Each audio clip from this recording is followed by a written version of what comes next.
Tout de suite, Laurence, c'est à vous. On prend la direction de Marseille. On vous retrouve pour cet entretien exceptionnel.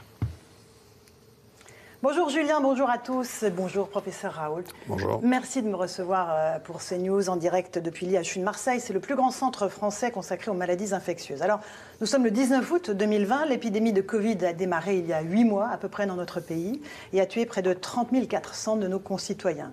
Aujourd'hui, les Français sont inquiets de ce qui va se passer là dans les prochains jours, à la fois dans les écoles, la rentrée scolaire, est-ce qu'elle peut être remise en cause?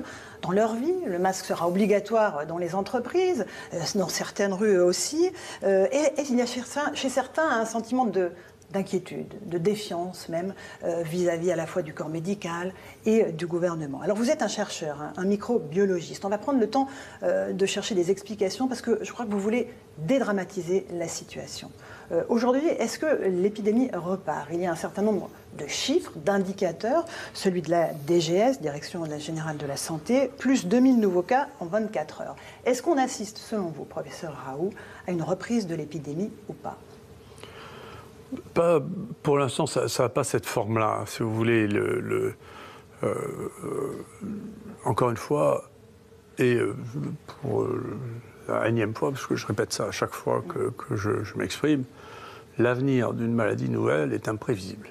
Donc il faut se mettre ça en tête, c'est-à-dire il y a toujours des gens il y a toujours eu des gens qui ont essayé de prédire l'avenir, vous savez, et en particulier les politiciens, aussi longtemps qu'on remonte, vous savez, les consuls romains avaient un hospice et un aruspice à côté d'eux. Il y en a un qui regardait le vol des oiseaux, l'autre les entrailles des oiseaux, pour leur dire si c'était ce jour qu'il fallait se battre ou pas. Donc c'est toujours pareil, c'est-à-dire qu'il y a une part imprévue, et donc qui s'appelle la chance, où on cherche les signes pour savoir ce qui va se passer, mais tout ça est juste scientifiquement imprévisible. Donc, et là, on regarde les chiffres, plus 2000 nouveaux cas en 24 heures, oui, c'est un rebond auquel vous ne croyez pas il y a quelques mois?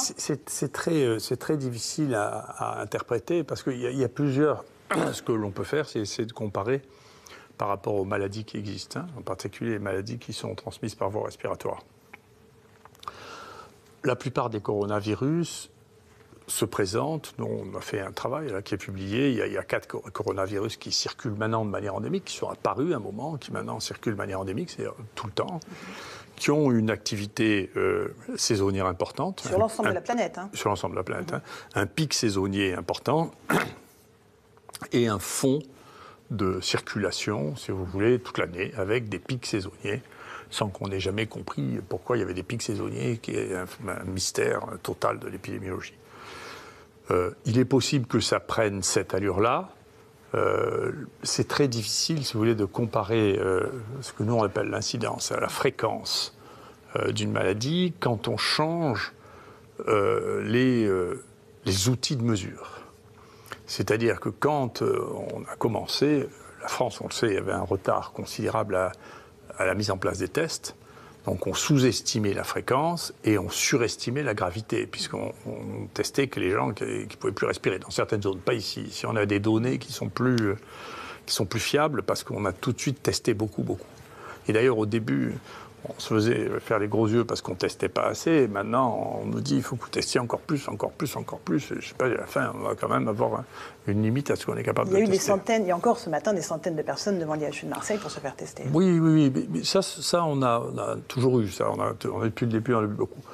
Donc, si vous voulez, plus vous testez, plus vous trouvez de cas, mais dans les cas qu'on trouve, on est en train de regarder, les cas, ce qu'on trouve maintenant et ce que l'on trouvait en février ou en mars, ça n'est plus la même maladie. D'accord ? C'est-à-dire, ce que l'on trouve maintenant, c'est des formes très bénignes. Là, je viens de discuter avec une de nos collaboratrices qui travaille sur les données de coagulation, qui trouve qu'il n'y a plus du tout de troubles de coagulation chez les gens qui rentrent maintenant. La proportion des gens qui est hospitalisée est beaucoup plus faible. On n'a eu aucun mort sur 1000 personnes. Il y a eu un mort, mais qui est vraiment... Enfin, le Covid a joué un rôle extrêmement mineur dans sa fin de vie. Et est-ce que c'est parce que le profil de ces personnes, de ces malades, a changé? Est-ce qu'ils sont plus jeunes aujourd'hui? Parce que c'est un peu la réalité. C'est ce qu'on pensait, mais c'est ce que j'ai montré hier sur ma vidéo. En réalité, c'est un peu ça. Il y a un peu plus de jeunes, si vous voulez, mais c'est pas spectaculaire. C'est pas tant que ça. C'est la maladie a changé, mais là aussi, c'est un très grand mystère des épidémies et des maladies infectieuses, si vous voulez, c'est que les maladies infectieuses, les épidémies, quand elles commencent, elles ont un rythme de transmission qui s'accélère, il y a de plus en plus de transmissibilité, elles deviennent de plus en plus graves, et puis ceci diminue sans qu'on ait jamais compris pourquoi. Certains pensent que c'est l'immunité de la population qui a changé, mais ça n'a toujours été qu'une hypothèse. Mais les épidémies disparaissent toujours, hein. Donc les épidémies de peste du Moyen-Âge, ça s'arrêtait aussi. Vous voyez, donc il y a les épidémies de variole, c'est très bien décrit, hein, les épidémies de variole au cours du XVIIe, XVIIIe siècle. Il y avait des épidémies de variole, puis ça s'arrêtait. Il y a les épidémies de rougeole, puis ça s'arrêtait. Donc comment ça s'arrête et pourquoi ça s'arrête? Encore une fois, on a toujours spéculé que c'était le taux de protection, d'immunité de la population, mais ça n'a jamais été démontré, c'est pas clair. Donc là, vous n'êtes pas inquiet de cette reprise potentielle de l'épidémie? Non, écoutez, dans ce qu'on a actuellement, si on prend toutes choses égales par ailleurs, là, ces données que j'ai données, nous, on a des données pour tous les coronavirus, donc les 4, on a des données pour 3 paramyxovirus, 2 virus de la grippe, le virus respiratoire syncytial, les adénovirus. Cette maladie-là n'est pas plus mortelle que les autres. C'est les maladies virales respiratoires qui arrivent jusqu'à l'hôpital. Leur mortalité est de 0 à 1%. Là, on est très très loin de 1%. On est beaucoup plus bas que ça. Moi, je crois qu'il va falloir se mettre à l'idée que c'est rentré dans le paysage. Ça disparaîtra ou ça disparaîtra pas. Mais encore une fois, la prévision de ça, il faut voir les astrologues pour ça. Mais globalement, moi, je ne sais pas pourquoi il y a des années où il y a de la grippe A, des années il n'y en a pas, des années il y a de la grippe B, des années il n'y en a pas. Pourtant, Dieu sait que la grippe, on la connaît, on l'a surveille. Pourquoi il y a des années où il y a 0 grippe A ou 0 grippe B, puis l'année d'après, il y en a plein? C'est incompréhensible. En 2017, la grippe a tué plus que le Covid a tué cette année. Enfin, il y a comme ça des maladies virales qui circulent, qu'on comprend mal, et qui font partie de l'histoire de notre interaction avec notre environnement. C'est comme ça. On va parler tout à l'heure de la thérapeutique, de l'hydroxychloroquine, dont vous continuez de dire que c'est aujourd'hui le seul traitement qui fonctionne et qui n'a aucun effet secondaire. On va parler du vaccin aussi. Il y a beaucoup d'incertitudes et d'annonces faites par certains pays autour des vaccins. Mais on va parler des masques, si vous le voulez bien, les fameux masques, parce que parmi les 2 mesures de prévention, les masques et les tests, le masque, c'est le grand sujet du jour. Certaines villes l'imposent dans la rue, Marseille, en partie Paris également. 130 CRS ont été envoyés en renfort ici pour obliger la population à le porter dans la rue, 700 opérations de contrôle, le porte-parole du gouvernement qui vient. Est-ce que c'est de la communication, tout ça? Ma question, c'est est-ce qu'il est prouvé scientifiquement que le masque protège absolument du Covid-19? La chose qui est démontrée scientifiquement, c'est que le masque protège les gens dans le domaine du soin. Voilà. C'est-à-dire quand vous soignez quelqu'un, bien entendu, vous avez des contacts très proches. Quand vous auscultez quelqu'un, que vous mettez votre stéthoscope sur la poitrine de quelqu'un et vous souffle dessus. Là, moi, il y a un travail que j'ai révisé récemment où les gens regardaient quand on fait une trachéotomie, le risque de transmission autour d'une trachéotomie qui est assez important. Hein. Donc il faut là soit toute la pièce qui soit protégée. Ça, c'est assez clair. Pour le reste, rien n'est clair, rien n'a été démontré sur le plan de la transmission virale. Après, c'est une situation sur laquelle il y a une certaine complexité à répondre parce que le masque ne joue pas qu'un rôle physique de protection par voie respiratoire. Il joue un rôle de signal il y a une maladie contagieuse qui circule. Et donc ça, c'est de la science de type sciences humaines et sociales. Oui, psychologique. Oui, c'est de la science humaine et sociale. C'est une autre science que la science virologique, mais c'est une science qui existe aussi. Moi, depuis le début de la maladie, et dans ce que j'ai écrit avant même que la maladie arrive ici, j'ai dit dans toutes ces choses que j'ai vues depuis si longtemps, donc moi, la première épidémie que j'ai vue, c'est celle du sida. Ce dont j'ai peur, c'est de la peur. Donc la peur fait des comportements extraordinairement dangereux. C'est pour ça que j'ai parlé de la débandade de 1940, hein, où il y a eu plus de morts à cause de la peur de la défaite que de la guerre, quand même. Hein. Et donc, Si les masques peuvent rassurer, c'est une chose, mais je suis inquiet qu'on fasse une fixation trop importante dessus, parce que maintenant, c'est les gens qui veulent vouloir faire la loi. Vous savez, il y a toujours un dictateur rentré dans beaucoup de gens, qui voudrait imposer, faire. Moi, j'ai vu ça, j'étais sidéré, le marché, quelqu'un qui engueulait tout le monde, n'avait pas de masque. Il risque d'y avoir des tensions, des bagarres, tout ça. Donc, moi, j'aurais préféré qu'on reste à un niveau de recommandation plus que d'obligation, parce que j'ai peur que ça devienne encore quelque chose de clivant, de conflictuel et de dangereux. Et donc, je trouve qu'on a une société d'une immense fragilité qui surréagit à la moindre peur sans que ce soit justifié dans 90% des cas. Ici, honnêtement, il n'y a pas plus de morts cette année que ce qu'il y en a eu en 2017, en 2018, 2019 et moins qu'en 2017. Donc, c'est quand même pas la peine de mettre le feu au vieux port. Vous voyez, donc, il faut se calmer. Il faut faire des recommandations de bon sens, je crois, mais je redoute, dans une société qui est aussi fragile et aussi nerveuse, si vous voulez, toutes les mesures qui augmentent cette tension qui n'est pas justifiée par les nombres. C'est justifié. Ce qui se passe, et l'analyse que l'on fait, qui est peut-être, je sais que je fais peut-être de la peine à mes amis qui vivent en Ile-de-France ou qui vivent à Paris, c'est que plus on s'affole, moins on soigne bien les gens. C'est ça ce qui s'est passé. C'est la désorganisation liée à l'affolement. Et que donc, on n'organise pas de lutte en ayant peur. Ça ne se fait pas. Il faut enlever ceux qui ont peur et il faut mettre les gens qui ont du courage devant. C'est comme ça qu'on gagne. Ce n'est pas avec les gens qui ont peur. Le plus important, peut-être, c'est rappeler que c'est les mains aussi, les gels hydroalcooliques sur les mains. La transmission se fait aussi beaucoup par les mains. On sait que c'est vrai. Ça, on sait que c'est vrai. Moi, j'avais été le reviewer du premier article qui avait été fait par Grapp au Pakistan, où vous avez découvert par hasard que ça protégeait des infections respiratoires en testant la protection contre les infections digestives. C'est rendu compte que ça protégeait autant les infections respiratoires que digestives. Moi, j'ai fait la même étude qui est publiée actuellement dans 2 villages au Sénégal où on a implanté le savon régulièrement avec le lavage. On a donné les savons, etc. On a une diminution spectaculaire des fièvres et des pneumopathies. Spectaculaire.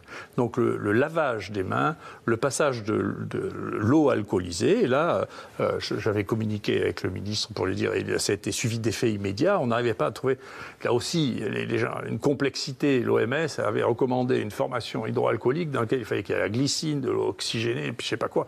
C'est l'alcool à 70 degrés qui tue les bestioles. Donc il faut avoir de l'alcool à 70 degrés, dénaturé pour pas que les gens le boivent, pour que c'est mauvais goût. Voilà. Et avec ça, si on le passe 20 fois par jour, les mains avec quelques gouttes d'alcool, le risque de transmission est extrêmement faible. D'ailleurs, je recommande à vos spectateurs et à vous-même de faire de la science, pour une fois, c'est-à-dire de l'observation. Observez n'importe qui autour de vous et posez-vous la question de savoir s'il a un rhume, comment il va vous le transmettre. Vous serez sidéré, en réalité, sauf s'il va vraiment... Par 1000 façons différentes, j'imagine. Non, s'il est bien élevé, il ne va pas vous éternuer dessus, sinon il est dégoûtant, il faut que vous éleviez les gens.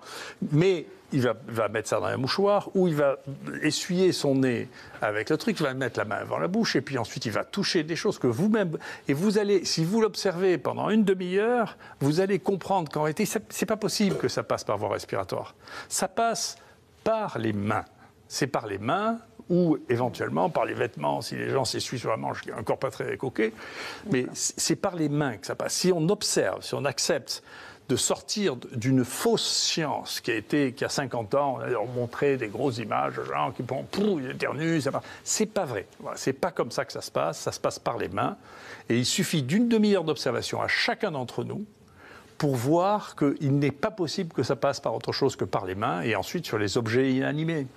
Professeur Raoult, est-ce qu'on se trompe de guerre sanitaire avec les masques et le confinement? On va en parler tout de suite. Est-ce que ce sont les nouvelles lignes Maginot? Encore une fois, est-ce que vous avez évoqué la peur, la panique qui cause plus de morts que la maladie elle-même?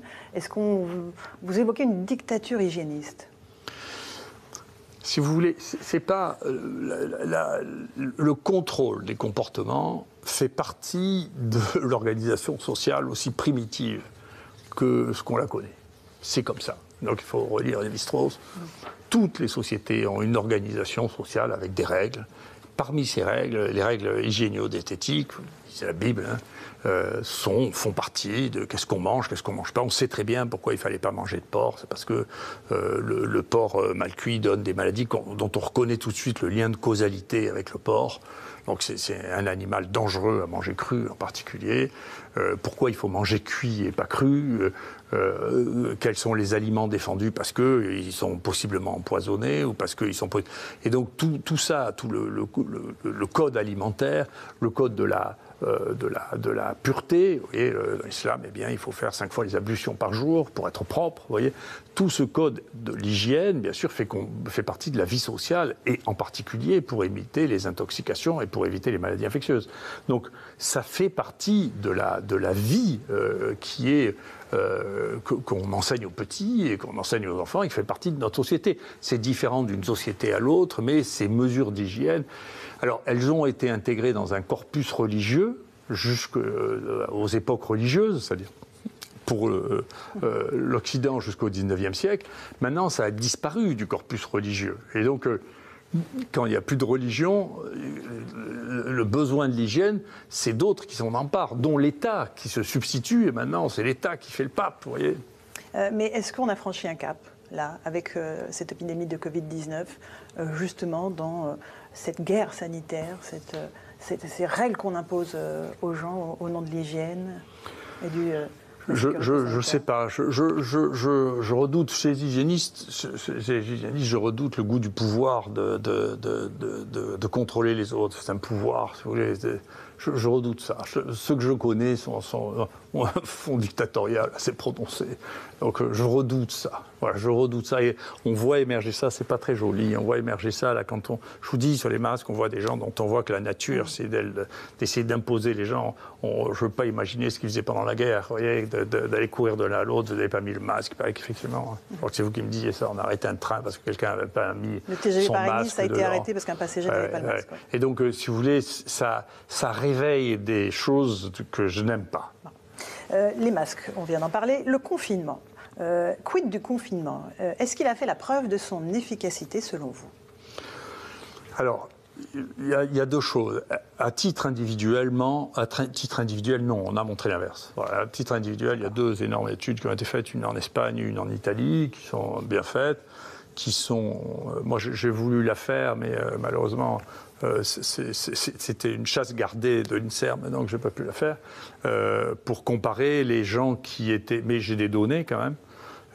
Comparer les gens qui avaient été confinés à ceux qui n'ont pas été confinés, pour voir si ceux qui étaient confinés étaient moins positifs que ceux qui n'étaient pas confinés. Et c'est l'inverse qu'on voit. Voilà. C'est-à-dire que les gens qui sont restés confinés étaient plus contaminés que ceux qui sont allés travailler. Oui. Et nous, on a des données chez nous, ici, le personnel de soins, on a des taux qui sont plus bas que la moyenne française, hein, 3,5%, parce qu'ils ont les gestes, ils ont l'habitude, et donc alors que je pense que la concentration en Covid-19 a été plus importante dans cette IHU que n'importe où ailleurs, vous verrez, vous ne l'attraperez pas, si vous faites attention de vous passer les mains à l'alcool. Donc, il n'y a pas d'évidence au niveau individuel, pour des raisons que les gens qui comprennent la contagion, ou qui comprennent, je ne sais pas si on comprend, mais enfin qui savent à peu près comment ça se passe, c'est que si vous mettez quelqu'un qui est contagieux sans le savoir, en plus sans l'avoir testé, au milieu d'une famille de gens qui n'ont pas été encore infectés, c'est les bateaux, c'est ce qui s'est passé, ça marche très bien. Hein, donc l'histoire de la quarantaine, si vous voulez, on sait depuis tout temps que ça ne marche pas. Donc, on l'a bien vu, il y a 2 bateaux, 2 histoires magnifiques, hein, une en France avec le Charles de Gaulle, l'autre au Japon. On voit bien que si on laisse des gens infectés avec des gens qui ne sont pas infectés, à la fin, vous en avez un tiers ou la moitié qui finissent par devenir infectés. Vous faites ça dans une famille, c'est pareil. Moi, j'étais plus... Il y a des pays qui ont choisi cette situation de détecter et d'isoler dans des hôtels, par exemple. Ils réservaient des hôtels aux gens qui étaient porteurs de manière à les isoler. Ça, c'est ce qu'on appelle le lazaret. Nous, on a testé le lazaret, la quarantaine à Marseille. Il y a une maladie infectieuse ici, on connaît très très bien les épidémies. Et le lazaret, ça marche bien. C'était les sanatoriums, ça marche très bien. Hein. On isole les gens qui crachent la tuberculose le temps qu'ils crachent, et quand ils ne crachent plus, ils ressortent. Vous voyez, ça évite qu'il y ait des tuberculoses autour. Mais est-ce que ça a au moins servi pour ne pas engorger les hôpitaux, le confinement? C'était le but quand même. Oui, écoutez, je trouve, si tout ça, les questions que vous posez ne sont pas inintéressantes, mais elles sont datées. voyez. Là, les hôpitaux ont un problème financier terrible, c'est qu'ils ont été vides, les hôpitaux. C'est ça le problème. Alors d'abord, les hôpitaux ont été vides. Ensuite, on a... moi, je le sais à Marseille. En dehors des salles de réa, donc. Hein. Ou en dehors des salles de réa. Ils ont été vides. À la fin, on a... Et puis, je ne sais pas quelles vont être les conséquences de ça. Il y a des opérations qui ont été retardées, qui n'ont pas été faites. On va voir, il y a des cancers qui n'ont pas été détectés quand même. Tout ça a arrêté le flux normal, y compris de la prévention, de la thérapeutique. Et d'autre part, il y a eu des zones dans lesquelles, si vous voulez, cette bivalence privée-publique a posé des problèmes. C'est-à-dire qu'on ne s'est pas servi du privé parce que c'est le public qui organisait tout. Et donc, au moment où il y avait des problèmes de réa considérables, dans l'Est, ça, je le sais parce que je connais des gens qui sont là-bas, hein, on n'a pas utilisé à un moment les réanimations privées et les réanimations publiques étaient pleines. Donc, si vous voulez, moi, je trouve, mais j'espère qu'on y verra clair, que ce pays a eu un problème d'organisation très sérieux et que les endroits dans lesquels ça a le moins bien marché, c'est les endroits qui ont été les moins bien organisés. D'accord ? Donc c'est pour ça d'ailleurs que je plaide pour les IHU, et je ne plaidais pas du tout pour les IHU, je l'ai écrit il y a 20 ans, hein, pour qu'il y ait un IHU marseillais. Je pensais qu'il en fallait 7 dans le pays, et je pense qu'il y en a 7 dans le pays.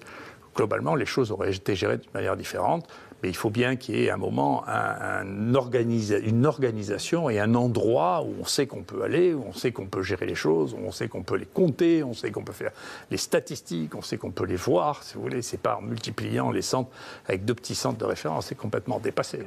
Un mot sur les malades. Vous en avez un certain nombre ici à l'IHU de Marseille. Un certain nombre ont des effets secondaires très très longs, tant après avoir été contaminés. C'est très pénible pour eux, c'est un véritable calvaire. On les prend parfois pour des malades imaginaires. Comment est-ce que les médecins peuvent les aider ? Je ne sais pas. Déjà, vous savez, la médecine, pour moi, hein, chacun voit la médecine un peu comme il l'entend. Pour moi, déjà, la première chose, c'est l'observation. Donc nous, on a vu, je crois qu'on a été les premiers à le publier, là, avec nos amis, les gens qui font de la médecine nucléaire. On a fait des PET scans, on a organisé on a revu ce qui se passait au niveau du cerveau. Alors, c'est très intéressant ce qui se passe au niveau du cerveau actuellement. Jusqu'à présent, pour remettre les choses en perspective, je m'excuse de vous parler de science, mais c'est mon métier quand même. Mais c'est pour ça qu'on est là aussi. Avant, c'était simple, si vous voulez.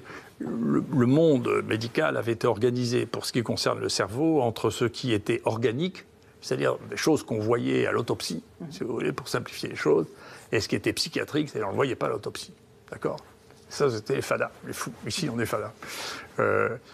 Et donc, on a une partie de la population importante qui a présenté soit des pathologies psychiatriques, soit des pathologies subjectives, inexpliquées, dont devant un certain nombre de médecins, quand ils n'arrivent pas à étiqueter, les choses finissent par être dans le déni, par dire ça n'existe pas.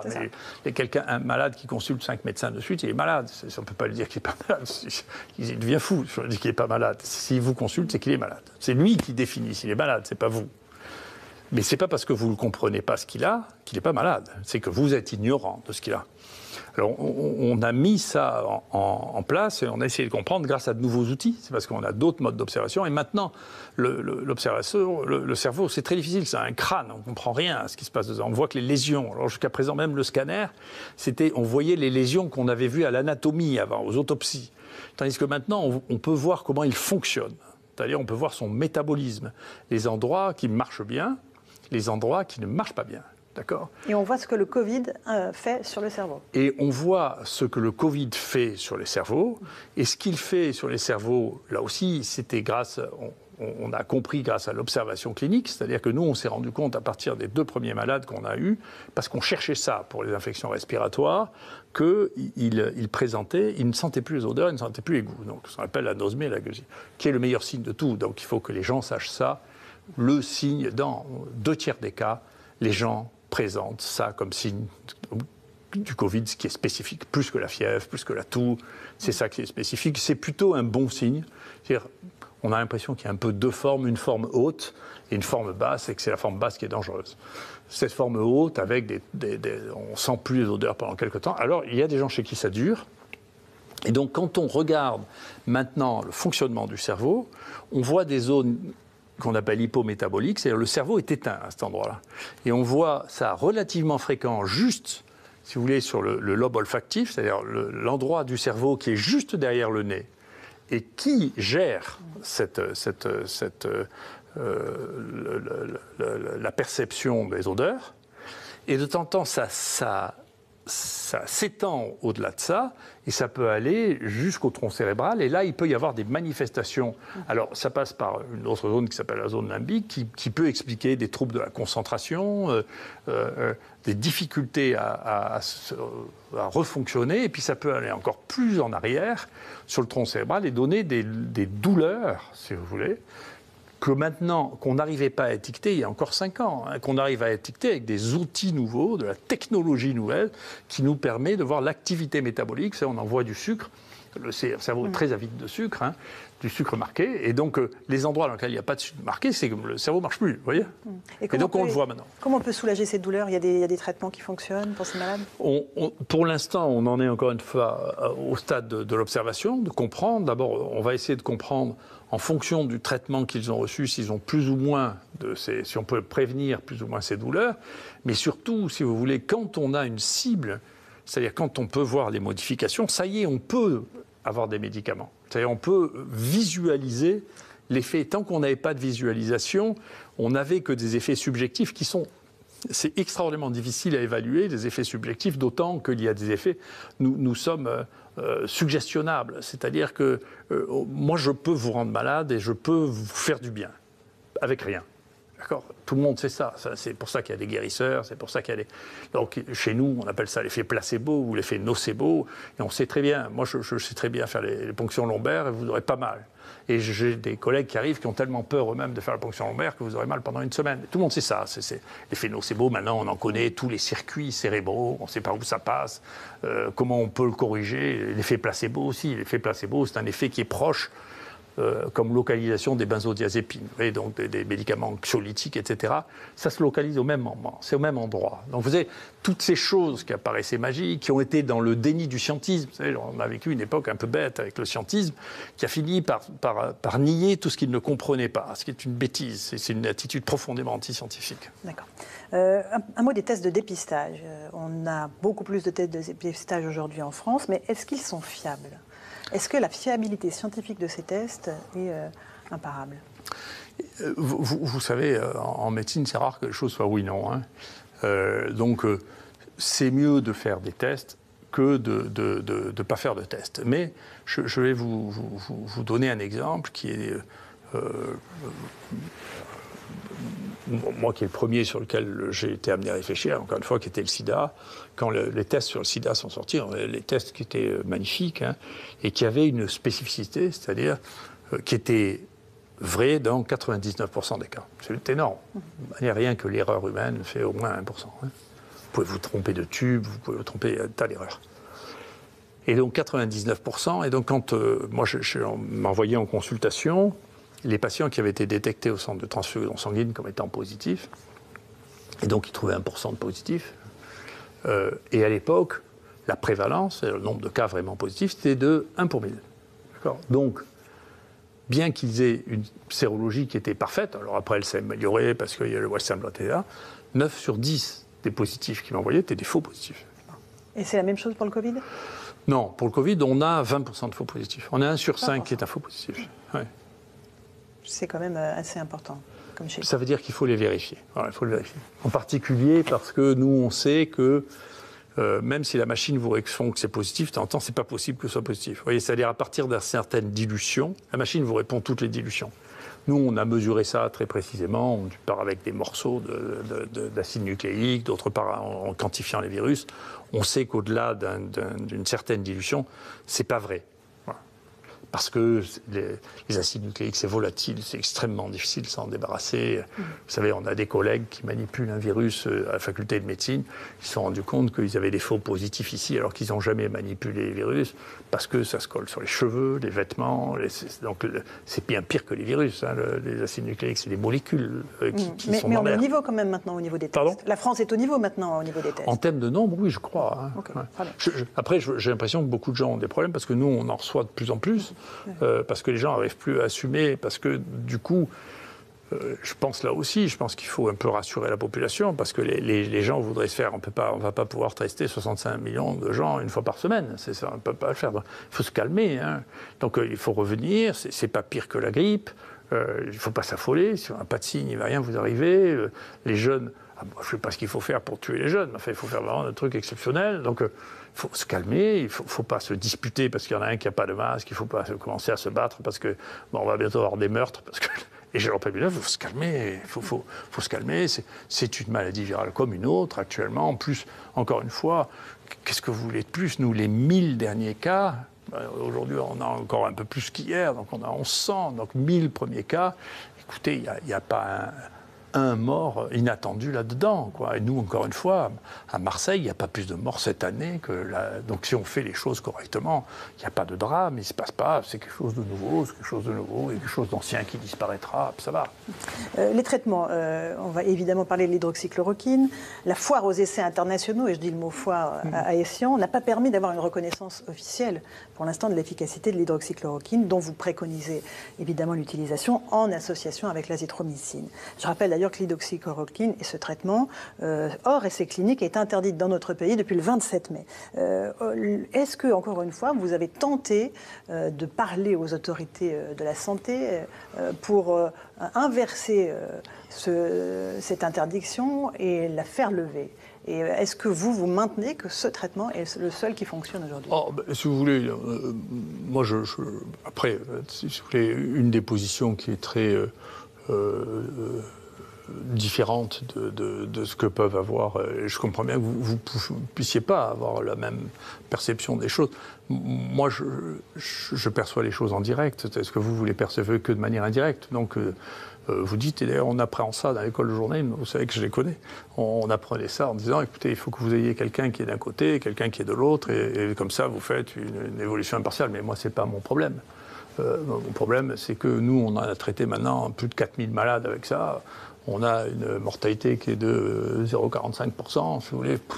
Je ne vois pas comment on peut faire mieux que ça. Ce sera d'ailleurs jamais possible de démontrer. C'est impossible techniquement de montrer qu'il y a mieux que ça. Et depuis le début, honnêtement, personne ne pouvait penser que le remdesivir allait pouvoir être prescrit dans cette maladie. C'est l'autre médicament. C'est l'autre médicament, parce que c'est un médicament qui est un antiviral pur, ce qui n'est pas le cas de médicaments qu'on donne, qui ont tous les deux une activité immunitaire et virale. Hein. Donc ils peuvent marcher à toutes les étapes.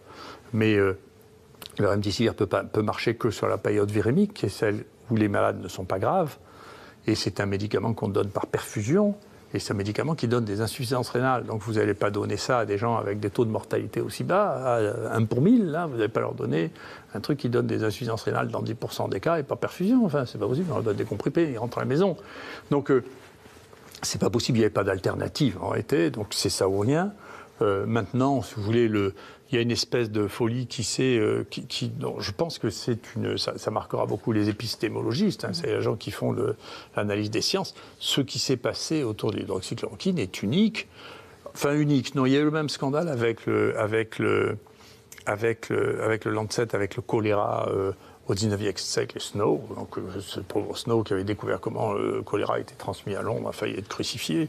Il y a eu la même chose avec la peste, avec le Lancet aussi, où les Anglais avaient publié en extrême urgence un papier anti-français qui prétendait que la peste, en réalité, ce qui était présenté, c'était le pneumocoque. Donc, c'est pas la première fois qu'il y a des erreurs. Cette taille-là, et là, c'est pas le Lancet, c'est le Lancet. Lancet, qui est une grande publication scientifique mondiale reconnue dans le monde entier. Les trois grandes publications scientifiques, si vous voulez, c'est pour ça que c'est un phénomène qui est un phénomène extrêmement important. Moi, je pense que c'est un phénomène de bascule de notre société vers l'extrême-orient. C'est l'écroulement d'un monde. Hein. Pour moi, c'est une puissance phénoménale. Parce que le New England a fait la même chose avec les mêmes, dont vous avez 5 pieds nickelés. Personne ne connaît ces gens. Personne ne sait qui c'est. Ils ne filent aucune de leurs données. Ils produisent des trucs que personne ne peut croire. Enfin, personne dans mon labo ne peut croire ce qui était publié dans le New England, et 2 papiers dans le Lancet et 1 dans le New England, qui sont publiés comme ça. Et dont le seul intérêt était d'être à la mode, parce que c'était le Covid, et d'être ce qui était une épidémie, de dire que l'hydroxychloroquine, c'était pas ça. Et donc, un médicament que 2 milliards de personnes ont pris, brutalement tué entre 10 et 30% des gens. Mais comment on peut croire une chose comme ça? On peut simplement croire ça. Moi, je ne sais pas, la première chose qu'on m'a demandé, j'ai un très bon ami qui était extrêmement proche des signaux. Il me dit, qu'est-ce que tu en penses? Il m'appelle le vendredi soir, écoute, ça, je regarde ça le week-end, mais écoute, je ne peux pas croire que ça tue 10% des gens. gens.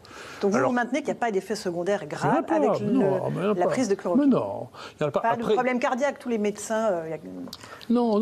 qui Écoutez, ont souligné cela. Écoutez, c'est après... Une autre chose, médicalement, que j'ai essayé d'expliquer la semaine dernière en essayant de donner un cours de médecine, la chloroquine, l'hydroxychloroquine, c'est un médicament, mais c'est un médicament qui a une posologie, c'est-à-dire il ne faut pas donner 12 comprimés. Si vous voulez, le Doliprane, d'accord, le Doliprane, si vous regardez vraiment le Doliprane, je vous suggère de faire ça, vous le regardez sur Wikipédia. Comme ça, vous ne direz pas, c'est pas M. Raoult. M. Raoult m'a juste donné le Doliprane, ça tue 100 fois plus que l'hydroxychloroquine, quand même, il faut être sérieux. C'est la première cause de suicide utilisée, le Doliprane. Donc, c'est la première cause d'intoxication médicamenteuse au monde, le Doliprane. D'accord, ça fout des insuffisances hépatiques terribles. La plupart des gens qui sont morts de chikungunya à La Réunion sont morts à cause du Doliprane. C'est un truc qui foutait des douleurs épouvantables, qui durait longtemps. Et la différence entre la dose thérapeutique et la dose toxique pour le Doliprane est extrêmement basse. Personnellement, je trouve que ça ne devrait être prescrit que sur ordonnance. D'accord. C'est infiniment plus dangereux que l'hydroxychloroquine. Et l'hydroxychloroquine, tout le monde s'en fichait, c'était prescrit sans ordonnance il y a 1 an. Et donc on passe de sans ordonnance, vous n'avez plus le droit de prescrire de tout, il ne s'est rien passé entre les deux. Vous croyez ça, mais c'est parce que vous croyez au conte de fées, mais moi je n'y crois plus depuis longtemps, je le regrette d'ailleurs. Je raconte à mes petits-enfants, mais je n'y crois pas, vous voyez. Vous avez demandé au patron de l'agence du médicament de suspendre cette interdiction de l'utilisation de l'hydroxychloroquine. Oui. Vous avez eu une réponse? Oui, il m'a dit qu'il réfléchissait, c'est bien. D'accord. On perd du temps? On perd du temps selon vous? Écoutez, je ne veux pas, si j'avais voulu faire de la politique, j'en aurais fait. Je ne fais pas de politique. Donc ce que je fais ce que je dois, et je veux pouvoir dormir le soir en me disant que j'ai fait ce que je devais. Voilà, je fais ce que je dois. J'espère qu'ils dorment aussi. Et j'essaie d'être lucide en même temps. Donc on peut toujours dormir en manquant de lucidité. Moi, je cultive la lucidité et l'estime de moi. Je veux pouvoir dormir en ayant le sentiment d'avoir fait ce que je dois. Et le sentiment de l'estime de moi est plus important que toute forme de peur. Et donc je fais ce que je dois. Pas vous dire mieux. Le tabac, qu'est-ce que vous pouvez nous dire sur le tabac? Est-ce qu'il protège ou non du Covid-19? On sait qu'il ne protège pas du cancer du poumon. 30 000 morts par an, 75 000 morts dues aux conséquences du tabac. Donc ça, on sait, c'est absolument terrible. Mais est-ce que le tabac protège du Covid-19? Le tabac a beaucoup d'autres conséquences que celle-là. Le tabac, c'est le plus grand tueur du monde actuellement. En termes de toxiques, c'est le plus grand tueur. Ça donne des insuffisances respiratoires, ça donne des bronchites chroniques, ça donne l'artériosclérose. Donc c'est vraiment une cochonnerie terrible. Et c'était extraordinairement addictif. Ça ruine les gens. Dans certains pays pauvres, ça représente 25% du budget des ménages. Hein. Donc c'est monstrueux, le tabac. C'est la plus grande toxicomanie qui soit développée. C'est une épidémie aussi, c'est récent. Hein, donc ça vient d'Amérique et c'est récent. Et donc personne ne défendra jamais le tabac. Donc je ne me mets pas à fumer demain pour être protégé du Covid. Non, mais si vous voulez, ça pose des questions intéressantes. D'abord, je ne suis pas sûr qu'on ait évacué de comprendre comment ça marchait, l'induction du cancer. L'induction des infections respiratoires, on comprend, c'est un truc irritatif et que si vous irritez des bronches pendant 50 ans, enfin, honnêtement, c'est naturel qu'il se passe quelque chose. On arrive à le comprendre, c'est une chose assez simple. Le cancer, c'est compliqué. Ce qui est intéressant, c'est que des gens se sont rendus compte par hasard que dans le cas du Covid-19, les gens qui fumaient étaient moins touchés. Et ce qui était, alors que l'hypothèse qui était testée était l'hypothèse inverse, c'est-à-dire dans des groupes qui étaient étudiables, on pensait que les gens qui fumaient, qui souvent sont regroupés ensemble parce qu'on les marginalise, étaient regroupés ensemble, avaient un taux de transmission plus élevé, puis ils n'ont pas de masque. Hein, et il s'est trouvé l'inverse. Donc c'est un phénomène intéressant, et je suis très intéressé parce que je connais au moins 2 Français qui ont écrit ça dans un papier et qui ont été censurés. On leur a demandé d'enlever ça, parce qu'il ne faut pas le dire. Pourquoi? C'est pas conforme aux règles de santé publique? Parce qu'il y a un mouvement scientifique qui a commencé d'ailleurs en France, qui s'appelle en anglais matter of fact or matter of concern, et qui concluait que quand ça représente un problème, le problème doit prendre le dessus sur le fait. bien sûr, ce qui est une attitude anti-scientifique, mais qui est extrêmement répandue, et beaucoup de journaux scientifiques actuellement sont des journaux d'opinion, sont des journaux d'opinion. En fait, un journal d'opinion dans lequel ils donnent leur opinion sur Trump, sur machin tout. Donc c'est plus un journal académique, c'est un journal d'opinion, d'accord. Donc sur ce qui est bien, ce qui n'est pas bien, ce qui est vrai. Et donc à partir de ce moment-là, la capacité, là aussi, vous avez un conflit d'intérêts. Si vous avez une opinion sur la fin, vous n'êtes plus capable d'évaluer l'analyse, vous n'êtes plus capable de prendre l'analyse scientifique.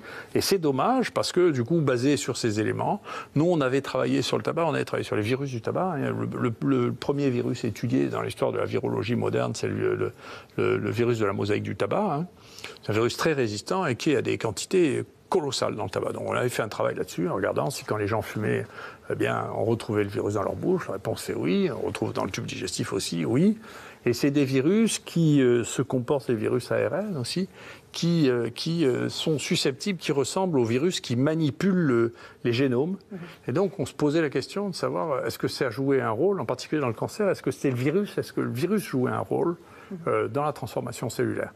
Et donc, il y a des gens, il y a quelqu'un qui m'a envoyé un papier sur une hypothèse en disant, écoutez, est-ce que le virus de la mosaïque du tabac jouerait un rôle pour inhiber la croissance du Covid. Et c'est une question scientifique, donc on n'a pas le droit de censurer les questions scientifiques parce qu'elles font naître des réflexions scientifiques qui amènent bien plus loin que l'interdiction hygiénique des gens qui disent « je sais ce qui est bon pour vous ». Voilà. C'est un autre monde. Le monde politique et le monde de la connaissance scientifique, c'est deux mondes différents. L'immunité croisée des enfants. On est à quelques jours de la rentrée scolaire, les parents sont à nouveau inquiets. Vous dites qu'ils bénéficient d'une immunité croisée parce qu'ils sont en permanence soumis à d'autres coronavirus, c'est ça ? Je dis pas ça, parce que je ne fais pas de généralité. J'ai constaté que, là aussi c'est factuel, hein, j'essaie de distinguer quand je fais des théories, quand je rapporte des phénomènes. C'est factuel, on était les seuls à avoir ces données à ce moment-là, puisqu'on avait testé beaucoup de gens. Factuellement, on voyait qu'il y avait extrêmement peu d'enfants qui avaient des anticorps, de manière significativement bien moindre que les autres, alors que si on regardait les autres maladies infectieuses respiratoires, ils en ont plus. On a publié ça, hein. Donc il y a plus d'enfants qui font de la grippe, du virus respiratoire syncytial, de machin tout. C'est une des raisons pour lesquelles on pense qu'il faut vacciner les enfants contre la grippe, hein, et que c'est ça qui risque d'être beaucoup plus efficace pour la santé publique, hein, qu'autre chose, alors qu'en France on ne le fait pas. Hein, ça se fait en Angleterre, aux États-Unis.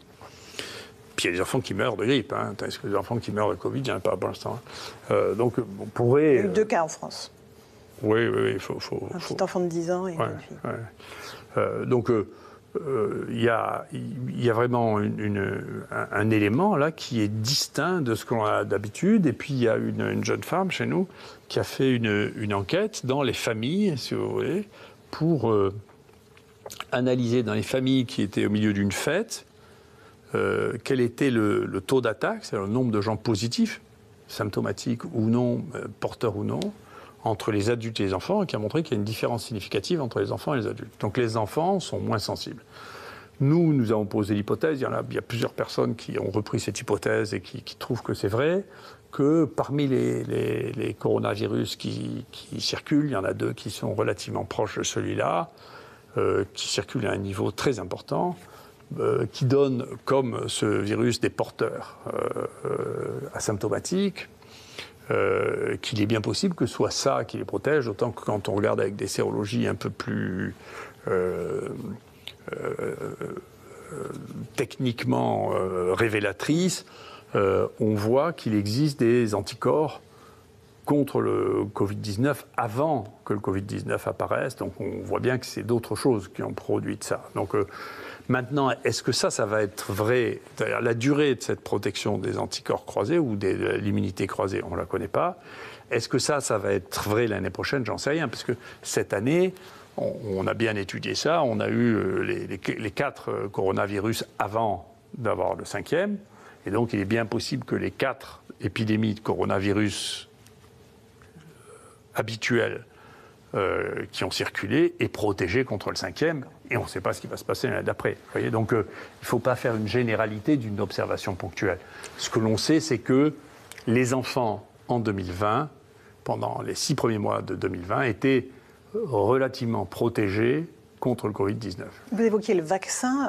Il y a de nombreux pays qui annoncent avoir trouvé le vaccin. La Russie, Vladimir Poutine, l'Australie aussi, qui dit avoir trouvé un candidat vaccin et qui veut le rendre obligatoire pour sa population. Est-ce que vous avez des informations au sujet de ces vaccins qui sont en cours de fabrication? Il y en a de très nombreux qui sont étudiés dans le monde entier. On voit que les milliards de dollars pleuvent dans tous les sens. Mais est-ce qu'un jour, vous pensez qu'on mettra au point un vaccin contre ce Covid-19? Écoutez, je n'en sais rien, parce qu'encore une fois, je n'ai pas l'habitude de prédire quoi que ce soit, donc je ne vais pas commencer, je suis trop vieux. Peut-être que ce sera un signe de changement cérébral que je redoute, si vous voulez. 2, je ne sais pas si ça aura une utilité, j'en sais rien. Pourquoi ? Or, réellement, si vous voulez, si la maladie reste qu'elle est maintenant, je ne sais pas qui c'est qui va vouloir se vacciner pour un truc qui ne tue pas, quoi. Enfin, honnêtement. Hein. Mais avec ça, vous vous rendez compte que vous alimentez tous ceux qui sont anti-vaccins? Non, mais si vous voulez, cette question des pro-vaccins et anti-vaccins, c'est une bêtise. Voilà, c'est une bêtise, c'est pas vrai. C'est une réalité. Non, c'est pas une réalité. C'est que, si vous voulez, moi je me souviens, je me suis disputé avec un confrère qui essayait de me donner des leçons de médecine, si vous voulez. Ce qui m'irrite beaucoup, c'est que vous ne pouvez pas, si vous voulez, le monde n'est pas divisé en deux. Il n'y a que les... Je m'excuse, je pense que c'est une dérive. Il n'y a que les imbéciles qui pensent que c'est divisé en deux. Il n'y a pas un monde des pro-vaccins et des mondes des anti-vaccins. C'est pas vrai. Voilà. Donc, en plus de ça, moi, j'ai été dans un ministère dans lequel ils étaient à fond, tous contre les vaccins. Quand j'y étais, c'était juste après Kouchner et sa bêtise avec l'hépatite B. Donc, quand moi, je disais, écoutez, il faut reprendre les choses calmement, parce que c'est pas possible qu'on soit les seuls en France à avoir ça.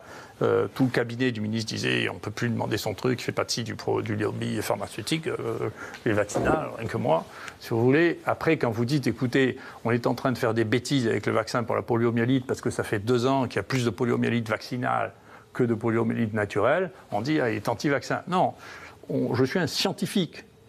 Donc la science, ce n'est pas une question d'idéologie, c'est autre chose. D'accord ? C'est juste de la connaissance. Donc la connaissance, c'est est-ce que, à chaque fois qu'on pose la question d'un vaccin, c'est quel est le risque, quel est le bénéfice. Sans risque, il n'y a rien. Donc si vous avez 0 bénéfice, la balance risque-bénéfice est insupportable.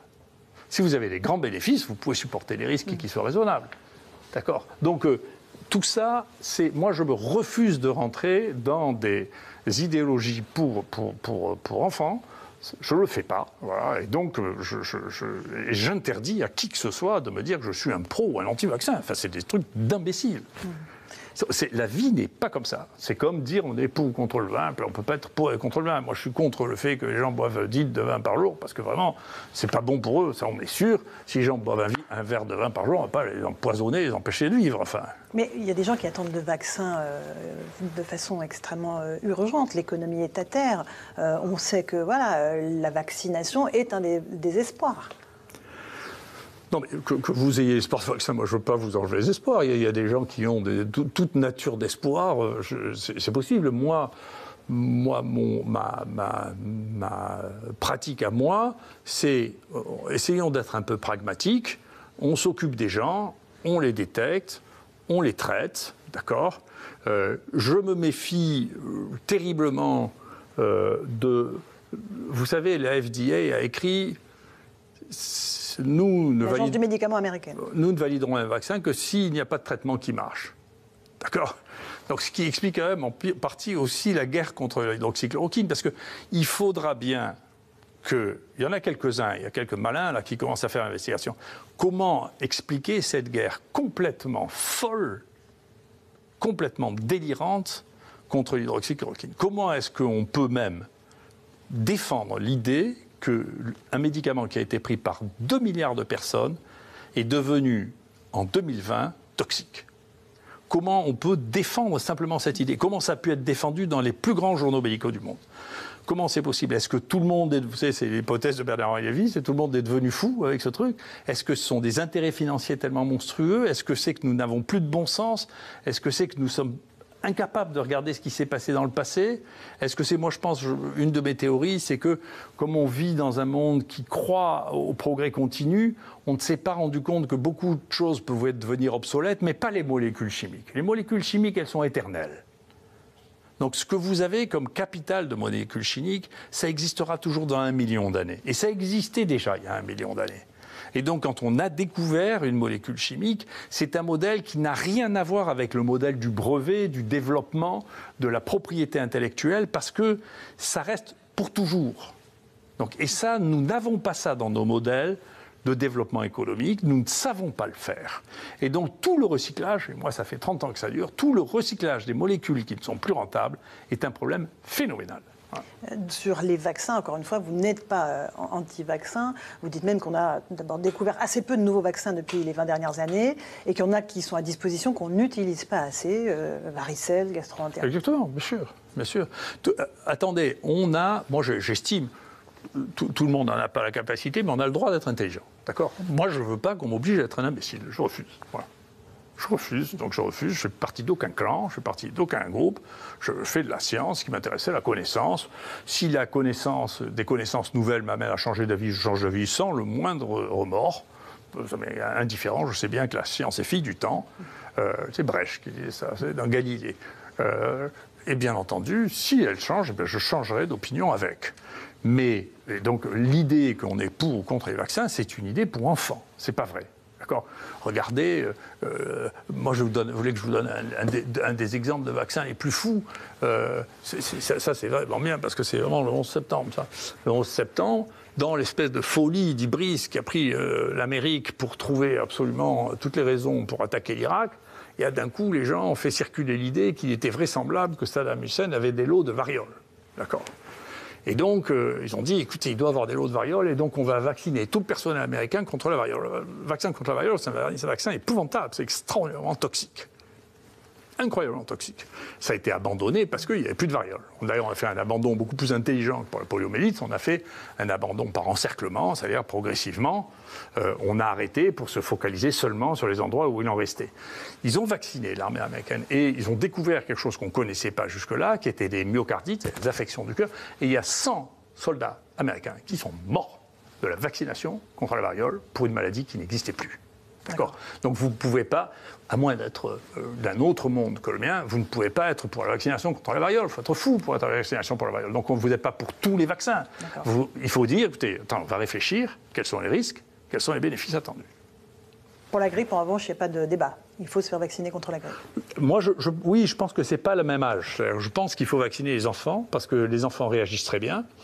L'efficacité de la grippe diminue de manière très très régulière toutes les décennies à partir de 70 ans. Donc on se focalise sur la partie qui ne réagit pas, alors que ceux qui sont les vecteurs sont les enfants, et qu'il y a des morts chez les enfants. Donc moi je suis pour la vaccination des enfants, pour la grippe, et je fais vacciner mes petits-enfants. Qu'est-ce qui fait que les Français vous perçoivent comme un irréductible qui refuse de plier face à l'État et aux lourdeurs de l'État? Qu'est-ce qui fait la différence du professeur Raoult? J'en sais rien, alors ça vraiment. Comment vous voulez-vous que je sache de l'intérieur? Mais vous avez conscience que vous êtes devenu un symbole quand même. Oui, mais si vous voulez, c'est pas, ça arrive. Vous croyez qu'on choisit des choses comme ça? Enfin, faut être fou. Vous croyez qu'on enseigne, va faire des écoles de symbolisme social? Enfin, c'est des choses qui arrivent. C'est le destin.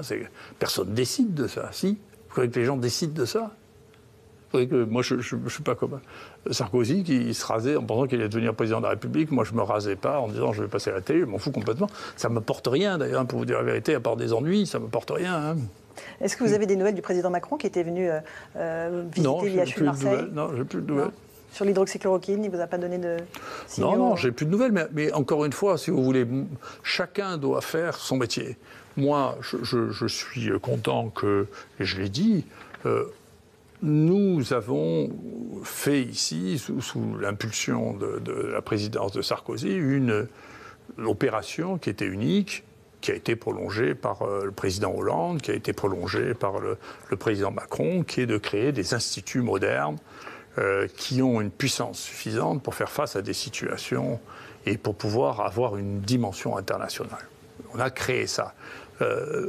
Moi, mon rôle, c'est de le faire fonctionner et de montrer que dans ce type de situation, nous sommes capables de faire face à la situation.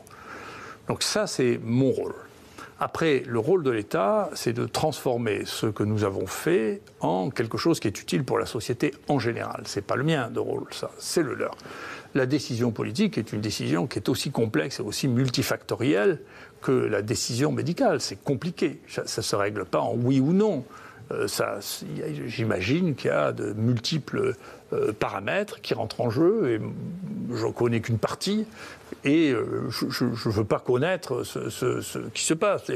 Les gens voient pour Trump, on dira Trump est pour l'hydroxychloroquine. En compte, moi je pense que Trump il est au moins autant pour Gilead que pour l'hydroxychloroquine, parce qu'il aura besoin du peuple, mais il aura besoin d'argent aussi, et que l'argent, c'est pas le peuple qui va lui donner, à mon avis.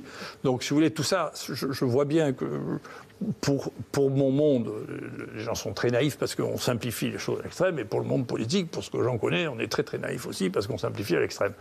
Donc moi, mon rôle à moi, je suis content qu'on m'ait laissé jouer mon rôle. J'étais un peu ennuyé par des petites choses qui ne m'inquiètent pas, et dont je me fiche d'ailleurs, parce que j'estime que, encore une fois, ce que je quête, c'est l'estime de moi.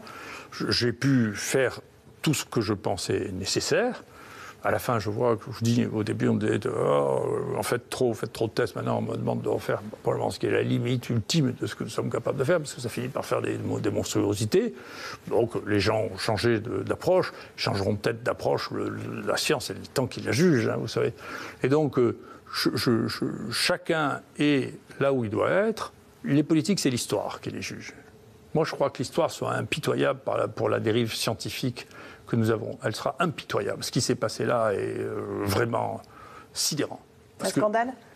C'est un énorme scandale. Vous vous rendez compte, je ne sais même pas d'ailleurs, probablement parce que la plupart des gens ne sont pas lucides vous vous rendez compte de publier un truc de guignol que n'importe qui est capable. Vous savez, nous, quand on écrit un truc pro-hydroxychloroquine, on a 7 à 8 reviewers qui nous dépiotent tellement le sujet est chaud. Quand ils ont passé des trucs dans lesquels, je vous assure, moi, mes étudiants pouvaient dire que ces papiers étaient faux. Hein. Comment ce truc peut passer dans les 2 journaux qui avaient la plus grande influence ?